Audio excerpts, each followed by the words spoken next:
John 4, 9 and 10. हम पढ़ेंगे पहला यूहन्ना 4 अध्याय उसका 9 और 10 पद।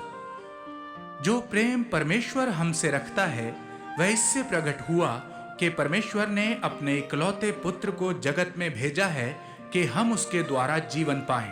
प्रेम इसमें नहीं कि हमने परमेश्वर से प्रेम किया, पर इसमें है कि उसने हमसे प्रेम किया और हमारे पापों के प्रायश्चित के लिए अपने पुत्र को भेजा।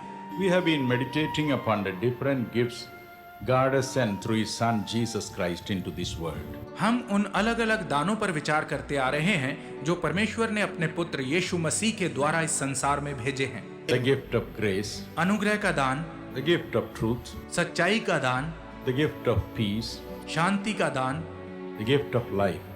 जीवन का दान। This morning we are going to meditate upon the gift of love. आज की सुबह हम प्रेम के दान पर विचार करेंगे। Love is the most precious gift. प्रेम सबसे बहुमूल्य दान है।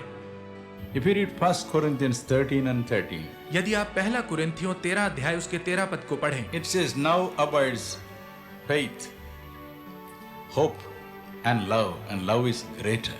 तो यहाँ लिखा है, पर अब विश्वास, आशा, प्रेम ये तीनों स्थायी हैं, पर इनमें सबसे बड़ा प्रेम है। Several years ago, an old lady died in a nursing home. बहुत साल पहले एक नर्सिंग होम में एक बुजुर्ग स्त्री की मृत्यु हुई And the police took her diary. और पुलिस उसकी डायरी ले गई। In the diary, she has written only one sentence every day. और डायरी में उसने हर दिन एक ही वाक्य लिखा था। From 1st January to 31st December.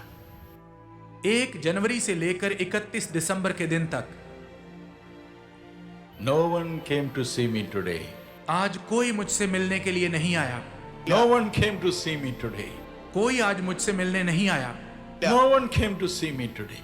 कोई आज मुझसे मिलने नहीं आया। All the 365 days, this is what she wrote. पूरे 365 दिन उसने यही लिखा था। She had children. उसके बच्चे थे, She had grandchildren. उसके नाती पोते थे, But nobody bothered about her. लेकिन किसी ने उसकी चिंता नहीं की। Nobody came to see her. कोई उससे मिलने के लिए नहीं आया। Nobody was there to show her love. उसके प्रति अपना प्रेम व्यक्त करने वाला कोई नहीं था। She died as a broken-hearted woman. वह एक टूटे दिल की स्त्री के रूप में मरी। I did so much for my children and grandchildren. मैंने अपने बच्चों और नाती पोतों के लिए कितना कुछ किया, But now nobody loves me. लेकिन अब कोई मुझसे प्रेम नहीं करता। That is the cry of the world. यही आज संसार की पुकार है। My dear brothers and sisters. मेरे प्रिय भाइयों और बहनों, When you smile, the whole world will smile. जब आप मुस्कुराते हैं तो पूरी दुनिया मुस्कुराती है, But when you weep, you will weep all alone. लेकिन जब आप रोते हैं तो आप अकेले रोते हैं। Because the Bible says in 2 Timothy chapter 3, 1 to 5. क्योंकि दूसरा तिमुथियुस 3 अध्याय उसके 1 से 5 पदों में बाइबल कहती है, In the last days, there will be no natural love. अंत के दिनों में कोई सच्चा प्रेम नहीं होगा।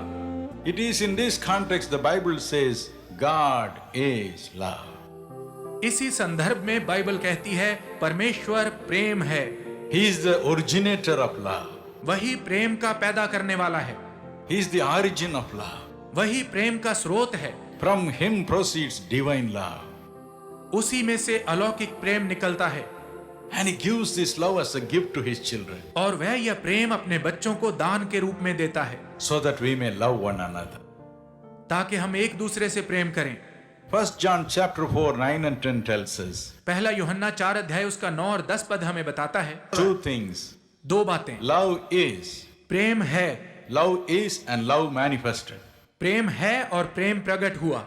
Love was with God. प्रेम परमेश्वर के साथ था, But how was it manifested? लेकिन यह कैसे प्रकट हुआ? It was manifested through Jesus Christ. यह यीशु मसीह के द्वारा प्रकट हुआ। By sending His Son Jesus Christ to die a miserable death on the cross as a propitiation for our sins, God exhibited His love.